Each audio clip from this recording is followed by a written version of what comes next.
2025 G7 Data Protection and Privacy Authorities Roundtable that I'm hosting tomorrow and Thursday. The Roundtable provides an opportunity to exchange and discuss matters of mutual interest with international counterparts, with a focus on collaborative efforts to advance privacy and data protection in a digital age.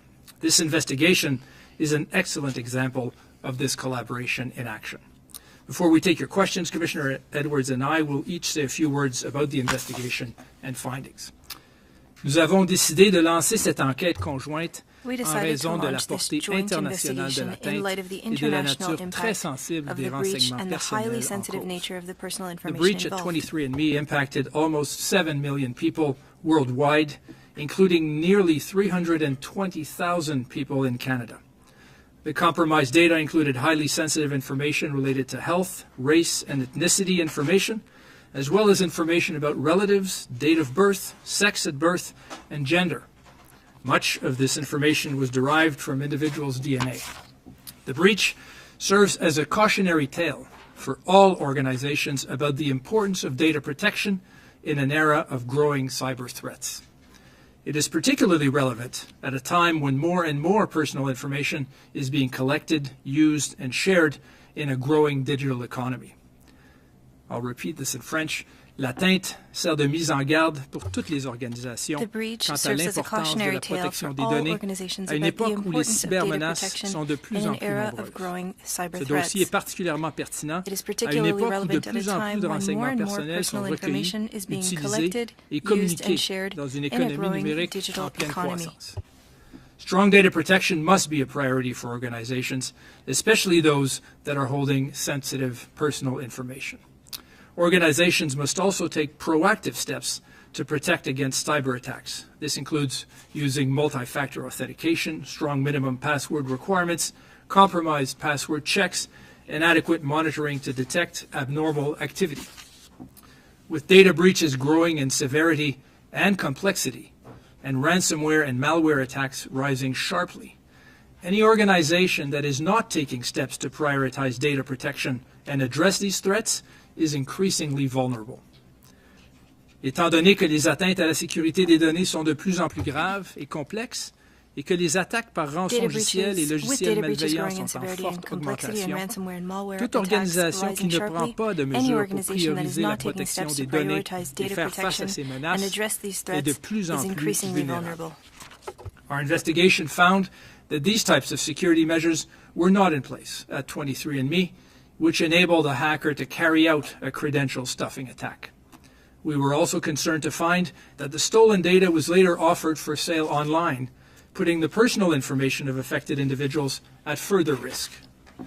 Before I turn things over to Commissioner Edwards, I would like to thank him and his team for collaborating with us on this important investigation. Joint investigations like this one demonstrate how regulatory collaboration can more effectively address issues of global significance. By leveraging our combined powers, resources, and expertise, we're able to maximize our impact and better protect and promote the fundamental right to privacy of individuals across jurisdictions. Merci. Thank you, Commissioner Dufresne. Bonjour. Je ne parle pas français. Good morning. I don't speak French. I apologize. I will speak in English only. I want to first thank Commissioner Dufresne and his team for this profoundly important and impactful joint investigation, which highlights the power and importance of international cooperation in holding global companies to account.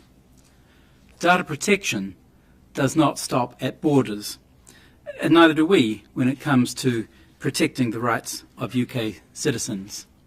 Today, we have issued a fine of £2.31 million to 23andMe for failing to implement appropriate security measures to protect the personal information of UK users. As Commissioner Dufresne said, this was a profoundly damaging breach that exposed sensitive personal information, family histories, and even health conditions of more than 150,000 people in the United Kingdom. 23andMe failed to take basic steps to protect people's information. Their security systems were inadequate, the warning signs were there, and the company was slow to respond. This left people's most sensitive personal data vulnerable to exploitation and harm. This shows the ongoing importance of cybersecurity. It's about more than a set of technical measures to protect systems and networks. It's about protecting people from harm by making sure that appropriate measures are put in place to keep their information safe.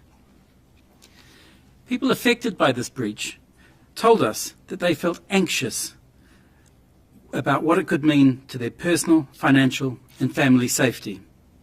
As one of those impacted told us, unlike usernames, passwords, and email addresses, you can't change your genetic makeup when a data breach occurs. From what we see at the Information Commissioner's Office every day, most of the organisations we see getting cybersecurity wrong have made preventable mistakes. This case should be a lesson to other companies that they risk becoming the next target for cyber criminals if they don't have robust security measures in place. We are currently monitoring 23andMe's situation and are in contact with the company's legal representatives and the US trustee. As a matter of UK law, the protections and restrictions of the UK GDPR continue to apply, and 23andMe remains under an obligation to protect the personal information of its customers. Any potential buyer of 23andMe must comply with the UK law when processing personal information relating to its customers in the UK. Thank you, and thank you once again to Commissioner Dufresne and his team for their work in this important matter.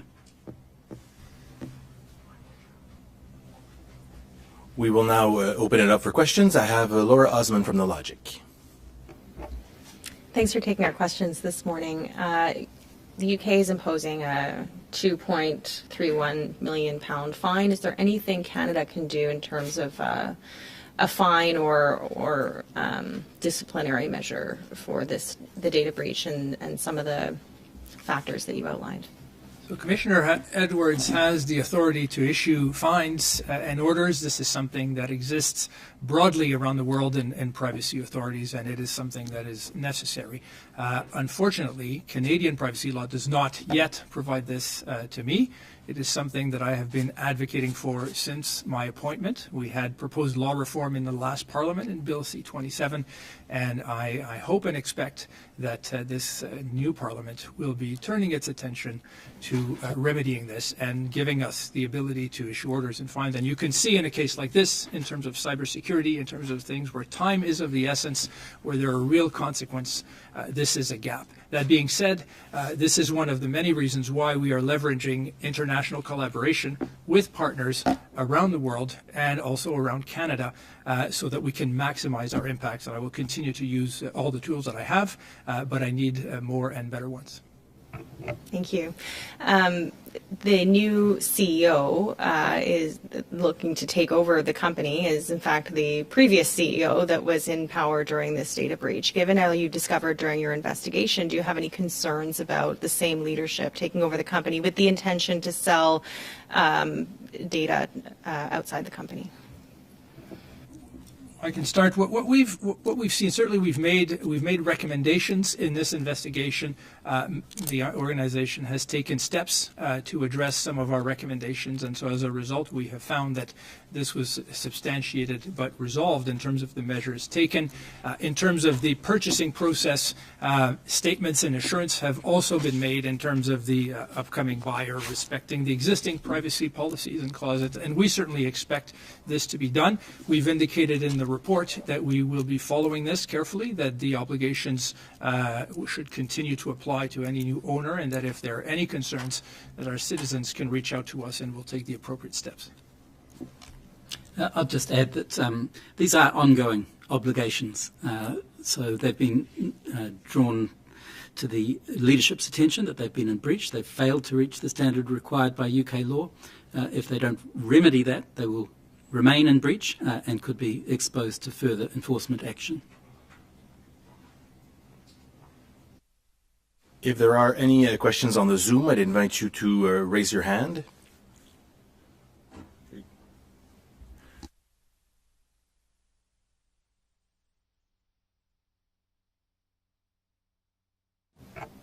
I guess I'm just wondering if Canada doesn't have sort of the teeth to enforce these new privacy measures that have been put in place, what action will your office be taking in collaboration with the Canadian government to ensure that Canadians' most personal information is protected?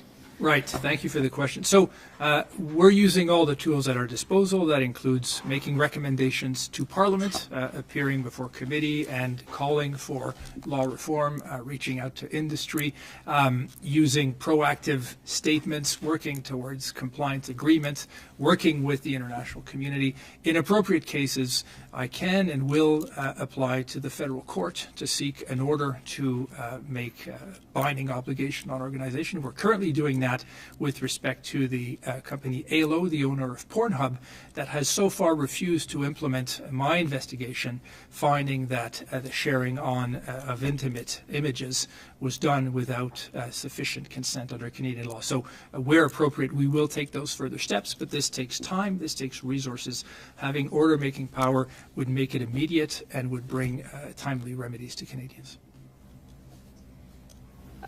While we have you here, Pendant que vous êtes encore avec nous, while we have you here, the government is le gouvernement putting forward new border measures présente de nouvelles mesures à la frontière dans le cadre d'un projet de loi qui a soulevé des préoccupations quant à la protection des données et qui demande aux entreprises de divulguer des données personnelles. Quels sont vos conseils au gouvernement et au Parlement à cet égard? En ce qui concerne les mesures de sécurité nationale, c'est un enjeu qui a été soulevé à plusieurs reprises dans l'ancienne législature et dans cette législature aussi. Je suis impatient de témoigner devant un comité à cet égard. Il s'agirait peut-être de donner suffisamment de pouvoir aux autorités d'application de la loi en respectant l'équilibre entre la protection. Donc, est-ce que les protections sont appropriées qu'on veut donner? Est-ce que les exigences sont appropriées?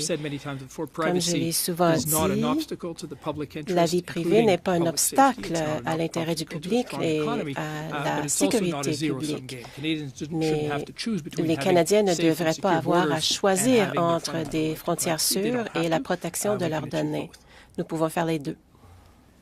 Il n'y a pas d'autres questions dans Zoom, donc cela conclut la conférence de presse. Thank you. This concludes today's press conference. Thank you.